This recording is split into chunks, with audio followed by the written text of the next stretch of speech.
আসসালামু আলাইকুম প্রিয় ফুটবল ফ্যান্স। এই মুহূর্তে নেইমার জুনিয়রকে নিয়ে অনেকে কিছু মিস ইনফরমেশন আপনাদেরকে দিতেছে, যেখানে বলা হচ্ছে নেইমার জুনিয়র টু ফ্লামিঙ্গো এমন ধরনের একটা ডিল হইতে পারে। আবার ব্রাজিলের সাবেক একজন সহকারী কোচ ডেভিড আনচেলোত্তি, যিনি কিনা এক সময় তার বাবার অধীনে ব্রাজিলের হয়ে 2-3টা ম্যাচে সহকারী কোচের দায়িত্ব পালন করেছিলেন, সেই ডেভিড আনচেলোত্তিকে নিয়ে অনেকে মিস ইনফরমেশন দিতেছে, যেখানে বলা হচ্ছে তাকে নাকি ক্লাব থেকে সেক্ট করা হয়েছে। অর্থাৎ তার যে বর্তমান ক্লাব রয়েছে বোটাফোগো, সেই ক্লাবটা নাকি তাকে সেক্ট করেছে, এমন ধরনের মিস ইনফরমেশন আপনাদেরকে দিতেছে। তো আজকের এই ভিডিওতে আমরা এই দুইটা ব্যক্তিকে নিয়ে কথা বলবো।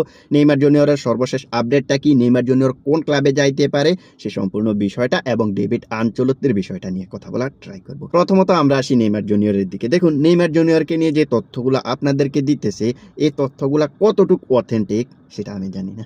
কেন জানি না জানেন? কারণ এই মুহূর্তে আমি নেইমার জুনিয়রের সম্পর্কে এমন ধরনের কোনো আপডেট পাইনি, রিসেন্টলি এমন ধরনের কোনো আপডেট পাইনি। হ্যাঁ, এইখান থেকে প্রায় 15 থেকে 20 দিন আগে কিন্তু আমরা এমন ধরনের একটা আপডেট পেয়েছিলাম যে নেইমার জুনিয়রকে ফ্লামিঙ্গোর বর্তমান যে কোচ রয়েছে ফিলিপে লুইস, তিনি কিন্তু চাইতেছেন, এমন ধরনের একটা আপডেট পেয়েছিলাম এইখান থেকে আরও 10 থেকে 15 দিন আগে, যখন ব্রাজিলিয়ান লিগটা চলতেছিল।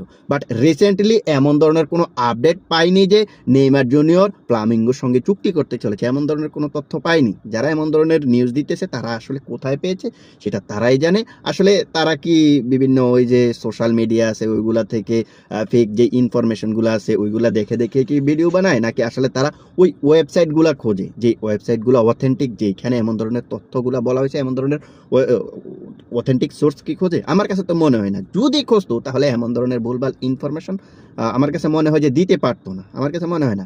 এখন নেইমার জুনিয়রের সর্বশেষ আপডেটটা কি? নেইমার জুনিয়রের সর্বশেষ আপডেট হচ্ছে নেইমার জুনিয়র তার বর্তমান যে ক্লাব রয়েছে এই ক্লাবের সঙ্গে আরও 6 মাসের চুক্তিটা বাড়াতে চায়, যেটার অলরেডি সব কিছু ডকুমেন্ট রেডি হয়ে গেছে।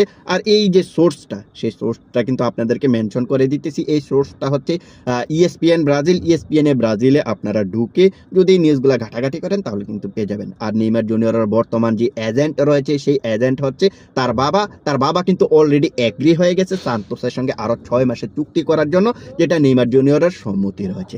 নেইমার জুনিয়র কিন্তু তার সম্মতিটা জানিয়ে দিয়েছেন, তিনি 2026 বিশ্বকাপের আগ পর্যন্ত সান্তোসের সঙ্গেই থাকবেন, অর্থাৎ আরও 6 মাস তিনি কন্ট্রাক্টটাকে বাড়াতে চাইতেছেন। এটা হচ্ছে নেইমার জুনিয়রের সম্পর্কে আমার জানা অন্তত পক্ষে অথেন্টিক নিউজ, যেটার সোর্স আমি আপনাদেরকে বলে দিলাম ইএসপিএন। আপনারা ইএসপিএন ব্রাজিলে যান, আর গেলেই আপনারা এমন ধরনের আপডেটটা পেয়ে যাবেন। সো এখন নেইমার জুনিয়রের বর্তমান ইনজুরি আপডেটটা কি সেটার দিকে আসি। নেইমার জুনিয়র সম্ভবত একটা অস্ত্রোপচার করতে যাইতেছে, যেটা সম্পর্কে আমি নেইমার জুনিয়রকে নিয়ে যখন কথা বলেছিলাম কিন্তু আমি বলেছিলাম যে নেইমার জুনিয়র কবে অস্ত্রোপচার করবে, কবে অপারেশন সার্জারির টেবিলে যাবে সেইটা কিন্তু নিশ্চিত না। তবে ধারণা করা হচ্ছিল খুব দ্রুতই তিনি অস্ত্রোপচারের টেবিলে যাবেন, বাট এখনো পর্যন্ত এটা শিওর না যে কবে তিনি যাবেন। অনেকে বলতেছে 23 তারিখ 24 তারিখ এমন ধরনের নিউজ দিতেছে, বাট আমি এখনো পর্যন্ত শিওর কোনো ইনফরমেশন পাইনি যে নেইমার জুনিয়র কবে সার্জারির টেবিলে যাচ্ছে। এটা হচ্ছে নেইমার জুনিয়র সম্পর্কে সর্বশেষ আপডেট। এবার আমরা আসি ডেভিড আনচেলোত্তির দিকে, যিনি কিনা একটা সময় ব্রাজিলের সহকারী কোচ ছিলেন। দেখুন, ডেভিড আনচেলোত্তি কি? ডেভিড আনচেলোত্তি হচ্ছে ব্রাজিলের বর্তমান যে কোচ রয়েছে কার্লো আনচেলোত্তি, তার ছেলে।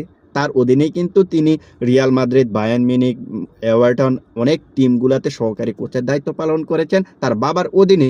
সেই বাবার অধীনে তিনি কিন্তু ব্রাজিলে এসেছিলেন, যেখানে সম্ভবত 2টা ম্যাচে তিনি সহকারী কোচের দায়িত্ব পালন করেছিলেন।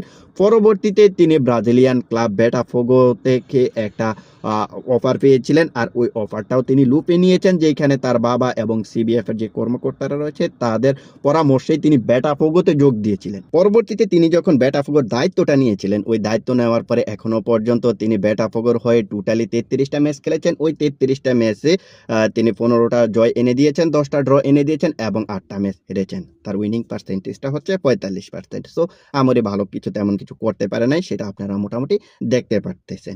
সো এই যে বোটাফোগোর কোচ ডেভিড আনচেলোত্তি, তাকে নিয়ে অনেকে ভুল ইনফরমেশন দিতেছে, অনেকে বলতেছে তাকে সেক্ট করে দিয়েছে। আসলে বিষয়টা এমন না, তাকে কিন্তু সেক্ট করে নাই, তিনি নিজেই বোটাফোগোর দায়িত্বটা কিন্তু ছেড়ে দিয়েছেন। যারা বলতেছে তাকে সেক্ট করে দিয়েছে, ভাই আপনারা কোথায় পেয়েছেন তাকে সেক্ট করেছে?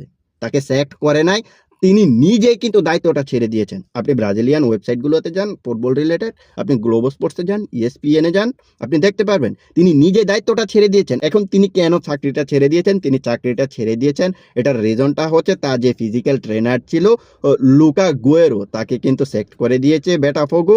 আর সেক্ট করার আগে তিনি বলেছেন যদি তাকে সেক্ট করে দেওয়া হয়, তার যে সহকারী কোচ রয়েছে যদি তাকে সেক্ট করে দেওয়া হয়, তাহলে কিন্তু তিনিও বেটাফোগোর দায়িত্বটা ছেড়ে দিবেন।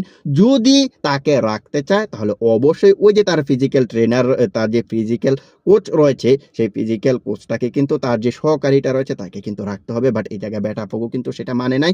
আর না মেনে লুকা গুয়েরোকে সেক্ট করে দিয়েছে। যার কারণে পরবর্তীতে বেটাফোগোর যেই মেইন কোচ ডেভিড আনচেলত্তিও কিন্তু তার ডিসিশনটা জানিয়ে দিয়েছেন। তিনি এই ক্লাবের দায়িত্বটা ছাড়তে চলেছেন। তিনি দায়িত্বটা ছেড়ে দিয়েছেন। যার কারণে পরবর্তীতে বেটাফোগো কিন্তু এই জায়গায় উল্লেখ করেছে যে তাদের যেই কোচ ছিলেন ডেভিড আনচেলত্তি তিনি অলরেডি তার চাকরিটা ছেড়ে দিয়েছেন। এখন কিন্তু বেটাফোগো কোচবিহীন অবস্থায় রয়েছে। তো এই জায়গা থেকে কিন্তু আপনারা বুঝতেই পারতেছেন বেটাফোগোর যে কোচ ছিলেন ডেভিড আনচেলত্তি তিনি নিজেই কিন্তু দায়িত্বটা ছেড়ে দিয়েছেন বেটাফোগোর, তাকে কিন্তু সেক্ট করা হয় নাই। এইগুলা হচ্ছে অথেন্টিক নিউজ। সো এই যে আপনাদেরকে নিউজগুলা দেখাইলাম, নেইমার জুনিয়র সম্পর্কে যেই নিউজ, ডেভিড আনচেলত্তির সম্পর্কে যে নিউজগুলা আপনাদেরকে দেখাইলাম, এই নিউজগুলা দেখার পরে আপনাদেরকে কি মনে হয়? আমার চাইতে বড় বড় ক্রিয়েটর যারা আছে তারা কি সত্য বলতেছে না আমি সত্য বলতেছি? সেটা আপনারা কমেন্ট সেকশনে জানাতে পারেন। তো আজকের ভিডিওটা এখানেই শেষ করব। যাওয়ার আগে বলতে চাই আপনি যদি ফুটবল রিলেটেড অথেন্টিক নিউজ দেখতে চান তাহলে চ্যানেলটা সাবস্ক্রাইব করে রাখতে পারেন। সেই সাথে ফেসবুক থেকে দেখে থাকলে ফলো করে দিতে পারেন।